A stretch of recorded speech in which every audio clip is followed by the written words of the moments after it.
ओ मित्रहरू, आज म एकजना विजय दाई भन्ने साथीलाई चाहिँ सन्देश दिन गइरहेको छु।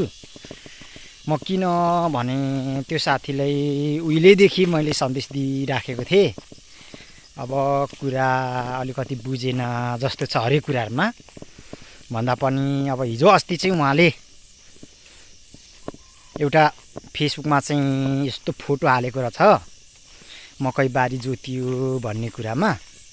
अनि त्यस बारेमा चाहिँ साथीलाई अब केही कुरा सन्देश दिनु पर्यो भनेर चाहिँ म यसरी सुरु गर्दैछु क्या। अनि विजय एकतेन भन्ने चाहिँ एकतापाको मन्दिर हो। मन्दिरमा चाहिँ पुजारी हो, सेम्बाङसिया साबा भनेर उहाँलाई चिनिन्छ। मैले उहाँसँग उहाँको अब कतिको रहेछ, कति चाहिँ मान्छेले सम्मान गर्दो रहेछ भनेर चाहिँ मैले लारुम्बामा गएर सबै बुझे, उल्टा पाल्टा सबै सोधे क्या। अनि उल्टा पाल्टा सोद्धाखेरि होइन मान्छे त्यस्तो होइन, यो मान्छे राम्रै हो भन्थे।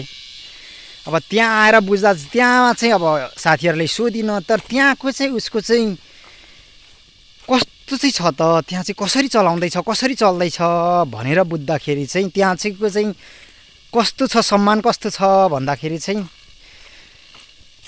राम्रै देखियो क्या।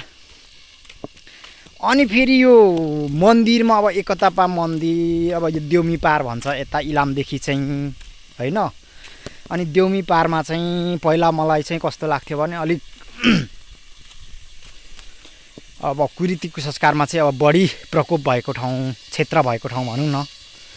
अनि त्यस कारणले कसरी चाहिँ मन्दिर बन्यो भनेर अनुसन्धानको क्रममा चाहिँ त्यहाँ पुगेको थिएँ। अनि विजय एकतेनलाई चाहिँ मैले भनेको क्या त्यतिखेरै। अनि यो विजयजीले कुरा बुझ्नु भएन छ। विजयजी अब कुरा चाहिँ कसरी बुझ्नुपर्छ भने नि हामीले जस्तै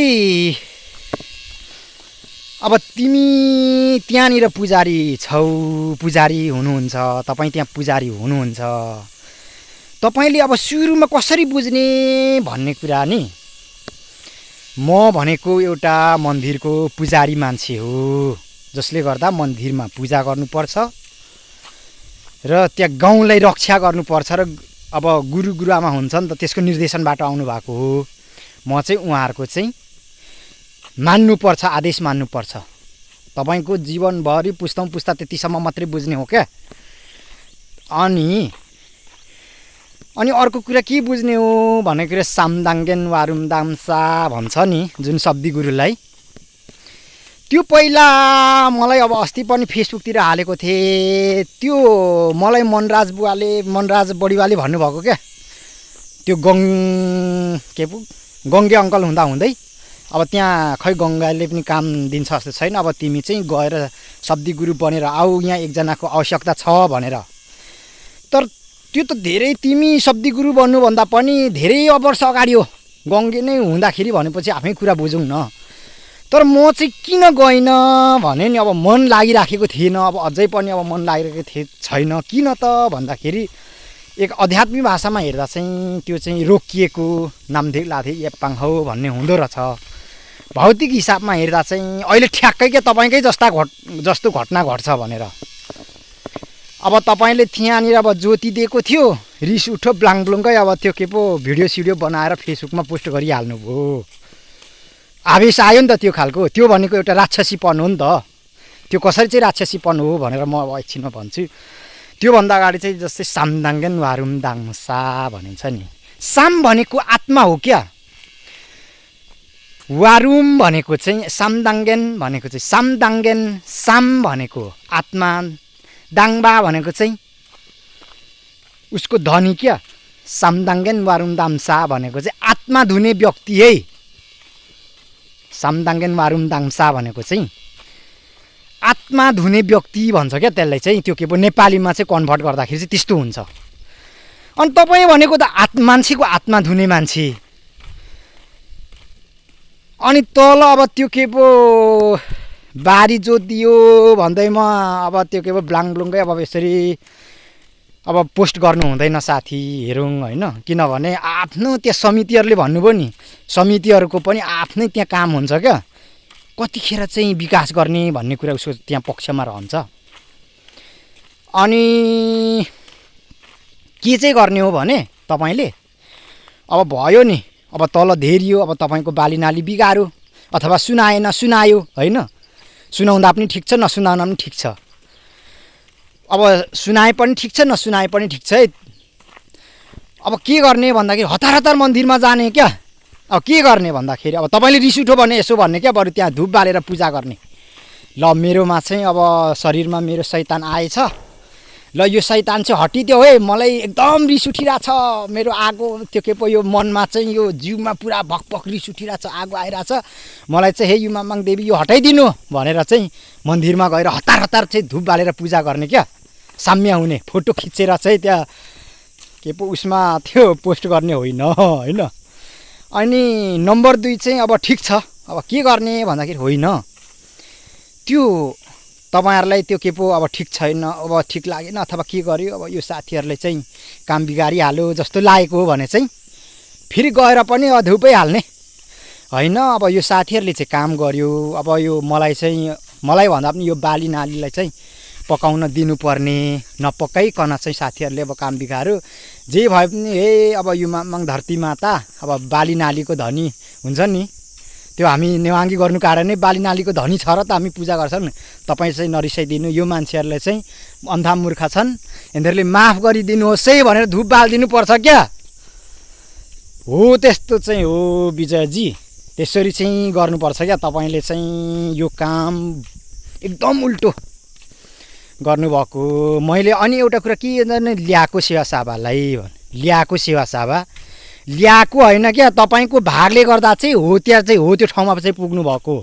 तपाईँको भागले गर्दा चाहिँ उनीहरूले ल्याउँछन् र उनीहरूले त के को ल्याउनु बुझ्दै बुझ्दैनन् त। अब धेरै अब यहाँ छन् नि, हामी अब 15-20 हजार जति 15,000 जति चाहिँ हामी जनसङ्ख्या भएको एकतेनहरूलाई चाहिँ हामी 1-2 जना एकतेनलाई के हामीले गन्ती हुन्थ्यो र। तपाईँको यो चाहिँ नेम्बाङ चेम्जङ अनि यो योङयाङहरूले चाहिँ वास्तवमा कुरा बुझेर किराँत धर्मको कुरा चाहिँ दर्शन के हो, नीति के हो, यसको आशय के हो, यसमा के शक्ति छ भनेर बुझेको लागेको भए हामी एकदिन त हराइहाल्थ्यौँ कि हराइहाल्थ्यौँ। अहिलेको यो पिरियडमा चाहिँ जस्तै प्रेम एकतेनले चाहिँ एकतेन चाहिँ हामी पनि छौँ है भनेर चाहिँ जति परिचय दियो नि, हो त्यो चाहिँ इतिहासमा परिचय दिने चाहिँ विजय एकतेन पर्छ क्या। त्यस कारणले चाहिँ सिङसिङ एक लर्याङ लर्याम्याङ कामचुगेमो याम्बक चुगेम धाक्थेम सारी के सिङसिङ एक भनेर चाहिँ महागुरुले भनिरहेछ नि त, महागुरुले शिवा खाउनमा भनिरहेछ नि त, त्यो अनुरूप जाने हो क्या।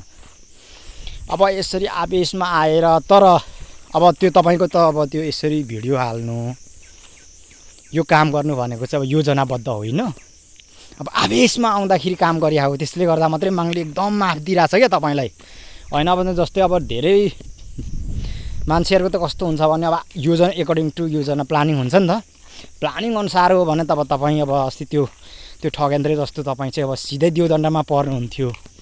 अब उसले त जे काम गर्दा पनि प्लानिङमा गर्थ्यो, त्यो गएर असफल भइदियो, तर ऊ आफै चाहिँ असफल छैन भनेर हिँडिरहेछ। हो त्यस्तो हो क्या। अनि त्यसरी जाने अनि त्यहाँ धेरै कुरा गर्नु छ क्या। त्यो भएर साथी अलि चाहिँ अब त्यो के पो आफ्नो उसलाई चाहिँ अब यो धर्मको नीति नियमलाई पालना गरेर अगाडि जानु भनेको चाहिँ अब पुस्ताले राम्रो हुनु हो नि त। भोलि चाहिँ हामीले जति काम राम्रो काम गऱ्यौँ, भोलि हामी नै जन्मेर ती काम गर्ने हो क्या, यही धरतीमा हामीले नै काम गर्ने हो क्या। अहिले सोचेका कुराहरू चाहिँ पुरा गर्ने, लक्ष्यमा पुग्ने चाहिँ हामीले हो क्या, हामीले हो, जसले गर्दा अहिले नै आत्मा सफा गरेर जाने हो क्या। अब हिजो त हामीले अब नराम्रो काम गरेर आएको छौँ नि त, त्यस कारणले अब यसरी भ्लाक्कै रिसुक्ने, कुरा नबुझ्ने के हो कसो होइन, त्यो भइरहन्छ क्या। अनि तपाईँको त्यो काम भनेको त अनि यस्तो हो नि त, मन्दिरमै मात्रै बस्ने, पूजा मात्रै, अघि पनि भने पूजा मात्रै गर्ने, अनि खेतीपाती गर्ने त होइन नि, खेतीपाती त अरूले गर्ने हो। अनि तपाईँ त त्यो के पो गाउँघरमा गएर बरु त्यो अब पहिले त मन्दिरमा गर्थे नि त, अब हिन्दू धर्ममा त चलनमा पनि छ भिख मागेर जस्तै गाउँभरि त्यो के पो चामल अचिता उठाएर अब मान्छे आउँदैनन् त के गर्ने होइन गाउँघरमा हो त्यसरी सम्झाउँदै बुझाउँदै अगाडि लाने हो नि त त्यहाँको भक्तजनहरूलाई गाउँमा गयो एउटा घरमा आयो त्यो के पो साङसाङ सिसी सेन्दिदिङ सेवाको इन्सेवारो भन्दै त्यो के पो उनीहरूको त्यो के पो सबै त्यो के पो साङसाङ सिसी गरिदियो घरभरि घुमो कमान्डो बोको उ गर्यो अनि दान दिन्छ अनि दान ल्याएर ट्याक्क त्यो के पो अनि फेरि यो उनीहरूको पूजाको लागि यसरी राम्रो गर संसार लोकलाई राम्रो होस् फेरि पुज्ने हो त्यस्तो हो नि त तपाईँले यत्रो त्यो के पो कसले मकै छरेको के को मकै हो के को लोभ हौ त्यो अनि त्यस्तो लोभ गर्नु हुँदैन क्या अनि उनीहरूले पनि अब त्यो अघि भनेको जस्तो गरियो भने त हो नि त अब तपाईँले थाहा छ कि छैन बिरुवामा पनि माग बसेको हुन्छ क्या अनि त्यो त तपाईँले त्यो के पो भिडियो गर्नै पर्दैन थियो नि त होइन अध्यात्मबाट हेर्नुपर्छ क्या सब कुरा हामी अध्यात्मपन्थीहरूले चाहिँ अध्यात्मबाट हेर्नुपर्छ क्या दाइ हो त्यस्तो ल मैले त योभन्दा धेरै धेरै कुराहरू कति म्यासेन्जरमा भने डाइरेक्ट भने नि तपाईँलाई चाहिँ अब त्यो के पो राम्रो छ है भनेर कुरा बुझ्नु नै हुन्न अनि कुरा बुझ्नुपर्छ क्या के हो भनेर एउटै घटना घट्दाखेरि चाहिँ 9-10वटा अर्थ खोज्ने भनेर गुरुले भन्नुहुन्थ्यो नि त गा बातुङ पनि 10 अर्थले बुझ्नु नि भनेर हो त्यसरी जाने हो क्या विजय दाइ हो त्यसो यार हेटरिका के गर्या हौ उता ल्याएको यता ल्याएको भन्दै के को ल्याउँछन् हौ उनीहरूले तपाईँको भागले पो आउनु भएको पो त त्यहाँनिर